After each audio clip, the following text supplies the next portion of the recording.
बहुत पहले से मध्य प्रदेश में हमने ऐसी आबकारी नीति जो शराब पीने के लिए हतोत्साहित करे वो लाने का हमने प्रयास किया है। नशा एक सामाजिक बुराई है और इसलिए मैंने मुख्यमंत्री रहते हुए तय किया था कि मध्य प्रदेश में कोई नई शराब की दुकान नहीं खोली जाएगी। पहले अक्सर ये होता था कि जब भी आबकारी नीति आती थी तो 150, 200, 300 नई शराब की दुकानें प्रस्तावित की जाती थी खोलने के लिए। हमने तय किया कि कोई शराब की दुकान नई नहीं खोलेंगे, इसलिए वर्षों से हमारी संख्या स्थिर है। कंपैरेटिवली अगर आप देखें तो चाहे रेवेन्यू का मामला हो, चाहे शराब की दुकानों का मामला हो, मध्य प्रदेश का रेवेन्यू भी बहुत कम है और शराब की दुकानें भी तुलनात्मक दृष्टि से बहुत कम हैं। हमने कल एक और फैसला किया। हमने देखा कि अक्सर शराब की दुकान से लोग शराब खरीदते हैं और वहां जो अहाता बना हुआ है बैठ के पीने की जगह वहां पीते हैं। अब इसके कई दुष्परिणाम होते हैं। आप शराब पी के कोई निकला तो शराब के नशे में कई बार वो ऐसी आपराधिक परिस्थितियां पैदा कर देता है कि जिसके कारण कानून और व्यवस्था की समस्या भी, कई बार माँ, बहन और बेटी की तरफ कुदृष्टि भी पड़ती है और ऐसी दुर्भाग्यपूर्ण घटनाएं भी होती थी। और इसलिए हमने तय किया है कि मध्य प्रदेश में शराब की दुकान के साथ अहाते नहीं होंगे। नई नीति में अहातों पर प्रतिबंध लगा दिया गया है।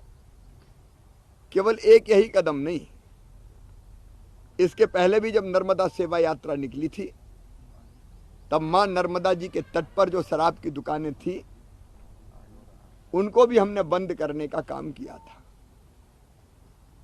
इसके साथ ही साथ ये भी तय किया है कि कोई धार्मिक,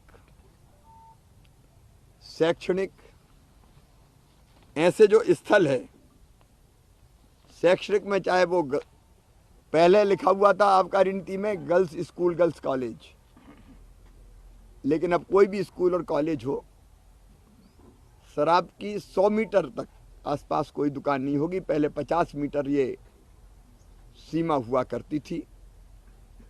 किसी धार्मिक स्थल के पास,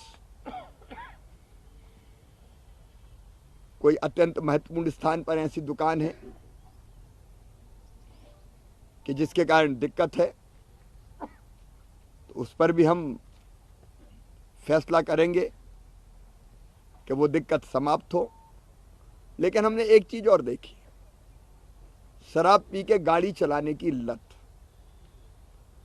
अगर आपने नशा कर लिया, शराब पी ली, तो खुद पर नियंत्रण नहीं रहता और इसलिए या तो खुद दुर्घटना के शिकार हो जाते हैं। कई बार हम सुनते हैं कि गाड़ी चला रहे थे, नशे में थे, एक्सीडेंट हो गया, और कई बार दूसरों की जिंदगी पर भी खतरा बन जाते हैं। कई बार तो दुर्घटनाएं भी कुचल के निकल गए।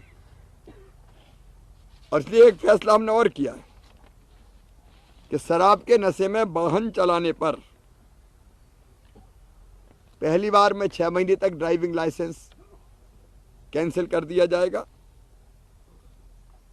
दूसरी बार में 2 साल के लिए अगर पकड़े गए, और पकड़ने की हम पूरी कोशिश करेंगे, लेकिन तीसरी बार में तो फिर आजीवन प्रतिबंध लगा दिया जाएगा कि तुम गाड़ी चला ही नहीं सकते कभी। तो ये हतोत्साहित करना जरूरी है इस प्रवृत्ति को,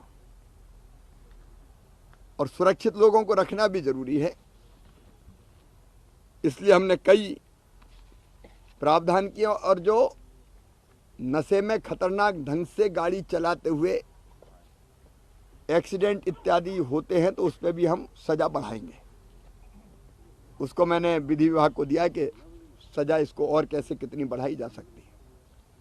लेकिन इसके साथ साथ हमारा नशा मुक्ति अभियान भी हम और प्रखरता के साथ चलाएंगे। जनता को जागरूक करना ही, नशे के नुकसान बताना, अवेयर करना वो तरीका है जिससे हम उनसे नशा छुड़वा सकते हैं। मैं अभी भी अपनी सभाओं में नशा मुक्ति के संकल्प दिलवाता हूं, लेकिन नशा मुक्ति अभियान के लिए भी पर्याप्त धनराशि रखेंगे।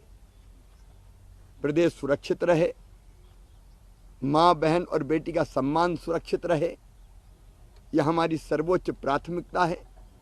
और इसलिए मध्य प्रदेश पहला राज्य था जहां हमने तय किया कि मासूम बिटिया के साथ अगर कोई दुराचार करेगा तो सीधे फांसी के फंदे पर लटकाया जाएगा, और कई को फांसी की सजा हुई है। ऐसे अनेकों कदम, घरों पे हमने बुलडोजर भी चलाए, दुराचारी को हम नहीं छोड़ेंगे। कई जगह बुलडोजर चले, क्योंकि केवल जेल भेजना पर्याप्त नहीं होता, उसकी कमर तोड़ना, आर्थिक रूप से कमर तोड़ना, यह भी जरूरी हो जाता है। और महिला सशक्तिकरण के अनेकों प्रयास, लाडली लक्ष्मी बेटी, कन्यादान योजना, बेटियों की पढ़ाई लिखाई, विवाह के साथ साथ बहनों को प्रसूति सहायता, और मुख्यमंत्री लाडली बहना योजना आई है जो हमारी गरीब और मध्यम वर्गीय बहनों को सशक्त करने का काम करेगी। तो हमारा मातृशक्ति को और सशक्त करने का अभियान लगातार जारी रहेगा, क्योंकि मैं ये मानता हूं, मेरा दृढ़ विश्वास है कि अगर हमारी बहन सशक्त होगी तो परिवार सशक्त होगा, परिवार सशक्त होगा तो प्रदेश सशक्त होगा, और प्रदेश सशक्त होगा तो देश सशक्त होगा।